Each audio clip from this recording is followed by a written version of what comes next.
3.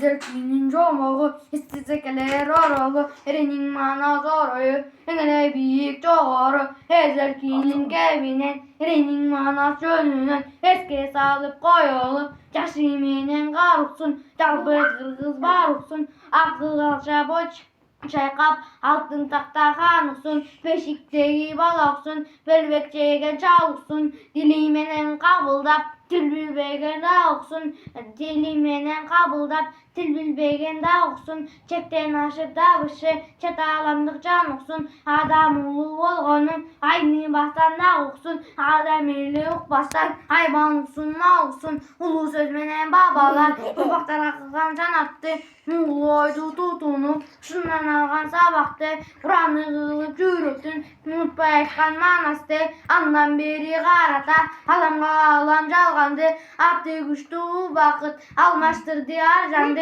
engel kalsa artında, eskere jürüyor jomoksun, çalgan düğünü kızıkka, jaralıp gelen konuksun, Jasagan emgek bar bolsa, çalama mizdüğü bol olsun. Jasagan emgek çok bolsa, jaşoda beker korupsun. Ulamalar kev aytkan, ukbasan inek aytkan. Ululardın nurasın, unutmasın dev aytkan. Uçuğun beri çıkarıp, urpaktardı suğarıp. Mantı aytsan, men aytsam, hey! Bayrağı bağlan suyuncu, bugün senin bağına, hasta tuğla şerkeldi, on koluna karakan, karma tüskü ermanlar, sol koluna sarıldı, uçta tüskü ermanlar, kırılın gönlüm bölündü, atçağından bağlandı, kara toprak göründü, eşin tatlı bir boğut, kara dolu şer boğut. Manas boluptu, soluk tazım soraza, kolükiden doluptu.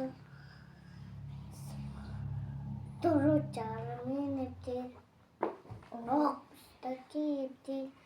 O sen, söyle tatlıyorum. Давай. Su kez zaman alım.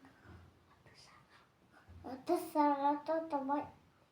Murat, söyle tatlıyorum Murat.